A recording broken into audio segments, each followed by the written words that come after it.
विद्यार्थी मित्रों, आज આપણે ચેપ્ટર 2 ના અંદર જે છે એમાં પરમાણુય ક્રમાંક અને દળ ક્રમાંક, સમસ્થાનિક, સમબારિકો અને આઇસોટોન એના વિશેની આપણે વાત કરવાની છે।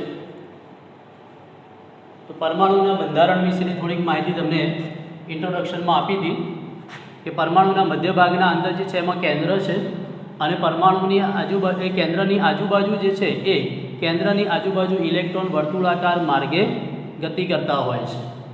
તો મધ્ય ભાગમાં કેન્દ્ર છે, એના અંદર જે છે એ એના અંદર પ્રોટોન રહેલો છે, ધનભારિત કણ અને વીજભાર રહિત કણ જે છે એ વીજભાર રહિત કણ એ ન્યુટ્રોન છે એના અંદર, અને ઇલેક્ટ્રોન જે છે એ ઇલેક્ટ્રોન એ કેન્દ્રની આજુબાજુ વર્તુળાકાર માર્ગે કક્ષામાં ઘૂમતા હોય છે।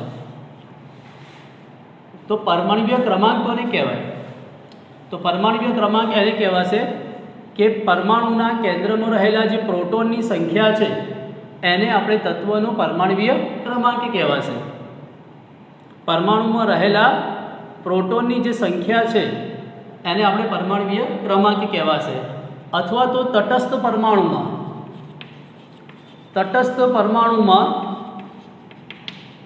રહેલા ઇલેક્ટ્રોનની સંખ્યાને પણ પરમાણુય ક્રમાંક કહેવાશે।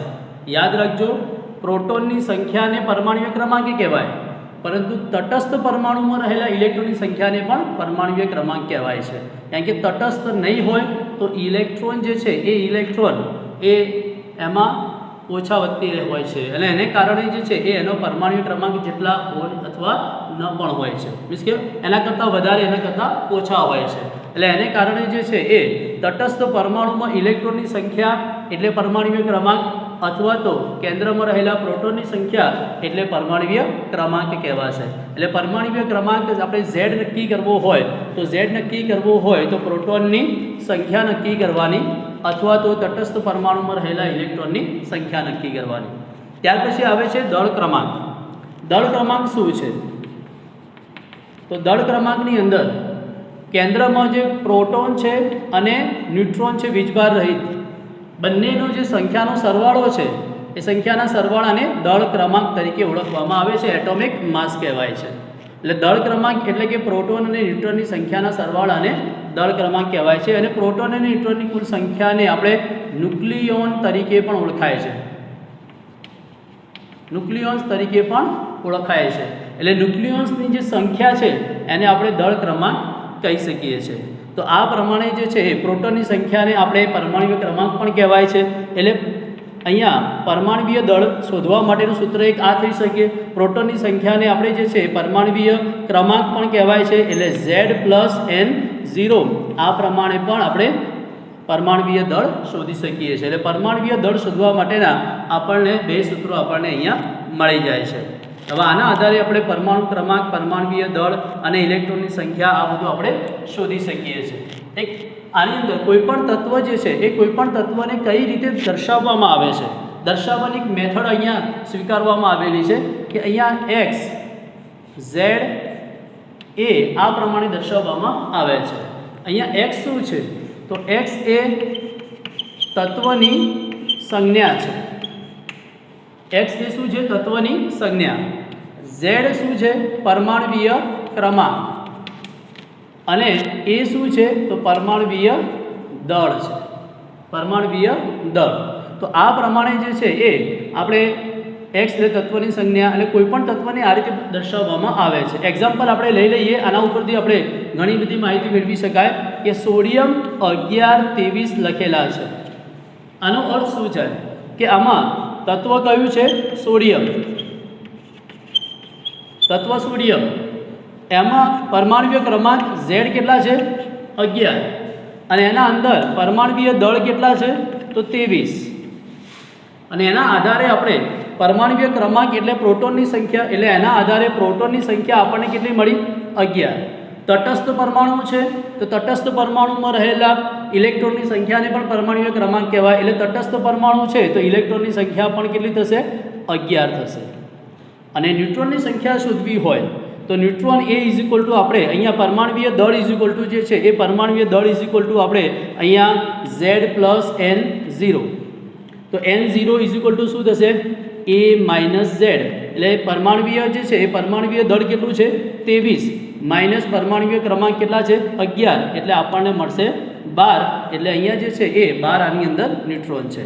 એટલે આનું જે છે એનું આપણે આ પ્રમાણે માહિતી મેળવી શકાય કે સોડિયમ તત્વ છે, પરમાણવીય ક્રમાંક Z11 છે, આ બતાવે છે પરમાણવીય દળ બતાવે છે, પરમાણવીય ક્રમાંક ઉપરથી પ્રોટોનની સંખ્યા, પરમાણવીય ક્રમાંક તટસ્થ પરમાણુ છે માટે ઇલેક્ટ્રોનની સંખ્યા પણ 11 થશે, અને દળ ક્રમાંક ઉપરથી આપણે ન્યુટ્રોન આ પ્રમાણે શોધી શકીએ છીએ.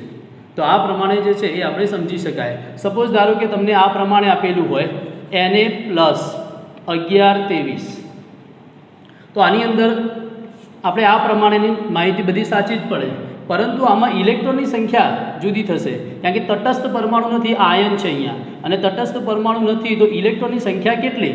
તો ઇલેક્ટ્રોનની સંખ્યા જે છે એ અહીંયા પરમાણુ ક્રમાંક જે 11 છે એ 11માંથી અહીંયા એક બાદ કરો એટલે કેટલા મળશે 10, એટલે આની અંદર ઇલેક્ટ્રોન કેટલા હશે 10 થશે. એટલે આ બંનેમાં ઇલેક્ટ્રોન સમાન નહીં હોય, કારણ કે આ તટસ્થ છે, આ આયન છે. એટલે ઇલેક્ટ્રોન શોધવા માટે જેટલા પ્લસ હોય ને એટલા પરમાણુ ક્રમાંકમાંથી બાદ કરવાના, અને જેટલા માઇનસ હોય એટલા પરમાણુ ક્રમાંકના અંદર જે છે એ આપણે એડ કરવાના છે. તો આ પ્રમાણે જે છે એ આપણે પ્રોટોન, ઇલેક્ટ્રોન, ન્યુટ્રોનની સંખ્યા આપણે શોધી શકીએ છીએ. તો આના આધારે એક્ઝામ્પલ આવશે, એ એક્ઝામ્પલની તમે પ્રેક્ટિસ કરજો, અને હું તમને પછી એક્ઝામ્પલ મોકલી આપીશ. ત્યાર પછી આપણે વાત કરીએ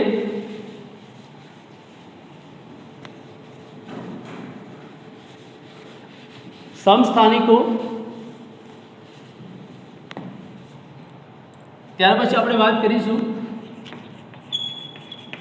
સમસ્થાનિક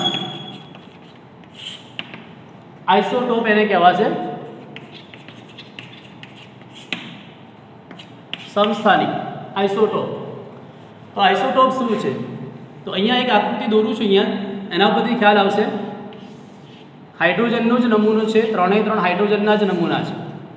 આના અંદર જે છે એમાં પ્રોટોન છે અને એક ઇલેક્ટ્રોન છે. બીજાના અંદર જે છે એમાં એક પ્રોટોન છે, એક ન્યુટ્રોન છે અને એક ઇલેક્ટ્રોન છે. અને ત્રીજાના અંદર જે છે એમાં એક પ્રોટોન છે અને 2 ન્યુટ્રોન છે અને એક ઇલેક્ટ્રોન છે. તો 3 હાઇડ્રોજનના પરમાણુઓ છે. તો હાઇડ્રોજનના પરમાણુઓ છે, તો આની અંદર પ્રોટોનની સંખ્યા 1 છે, એટલે પરમાણુ ક્રમાંક 1 થશે, અને ન્યુટ્રોન છે જ નહીં, એટલે આમાં પરમાણુય દળ કેટલું? તો પ્રોટોન અને ન્યુટ્રોનની સંખ્યાનો સરવાળો, એટલે આમાં પ્રોટોન એક જ છે, ન્યુટ્રોન છે જ નહીં, માટે H11 લખાશે. આની અંદર પ્રોટોન જે છે એ 1 છે અને ન્યુટ્રોન પણ 1 છે, એટલે પ્રોટોન ન્યુટ્રોનનો સરવાળો થશે 2. એ જ પ્રમાણે આની અંદર તમે જોશો તો પ્રોટોન 1 છે એટલે 1 લખાશે, અને પ્રોટોન અને ન્યુટ્રોનનો સંખ્યાનો સરવાળો થશે અહીંયા 3.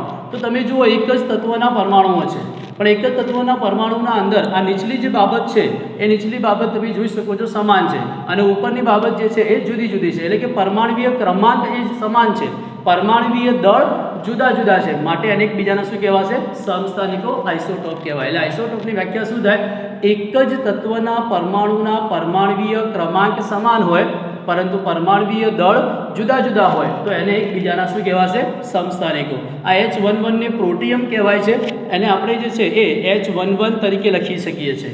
આની અંદર આપણે H12 એ થોડો ભારે હોય છે, એને કારણે એને ડ્યુટેરિયમ H12 તરીકે લખી શકાય, અને આની જે છે એ રેડિયો સમસ્થાનિક છે H13, અને ટ્રિટિયમ તરીકે ઓળખવામાં આવે છે. આની માત્રા સૌથી વધારે આપણને મળે છે એ 99.985% આપણને મળે છે. આ જે છે 0.015% મળે છે, અને આનું પ્રમાણ ખૂબ જ ઓછું જોવા મળે છે.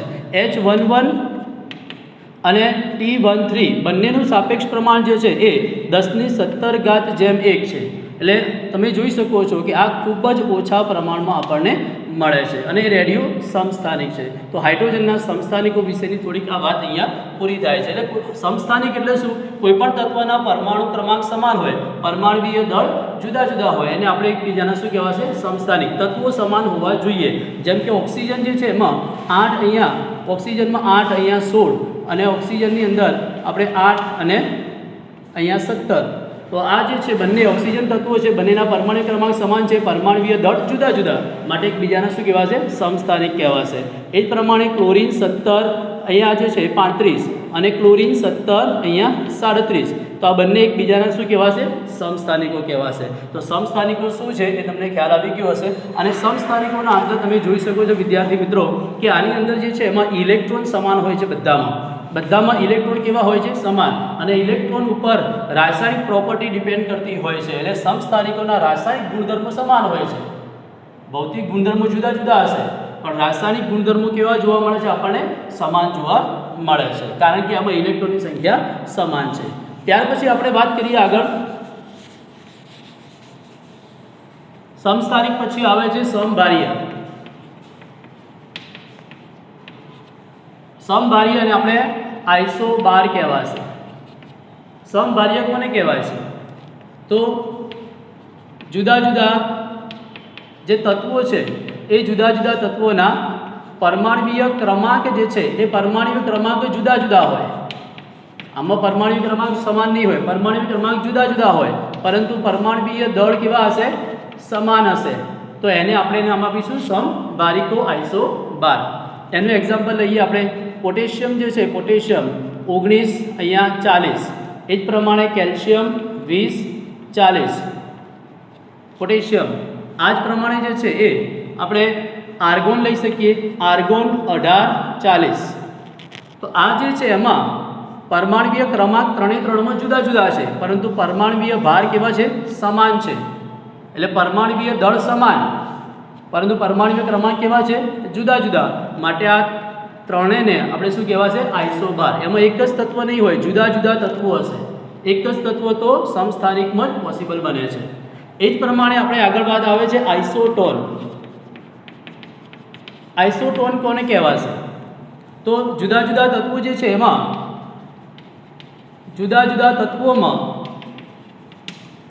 પરમાણ્વીય ક્રમાંક જે છે પરમાણ્વીય ક્રમાંક અને દળ ક્રમાંક બંને જે છે એ જુદા જુદા હોય. પરમાણ્વીય ક્રમાંક અને પરમાણ્વીય દળ બંને જુદા જુદા હોય પરંતુ ન્યુટ્રોનની સંખ્યા સમાન હોય તેને આપણે આઇસોટોન તરીકે ઓળખવામાં આવે છે.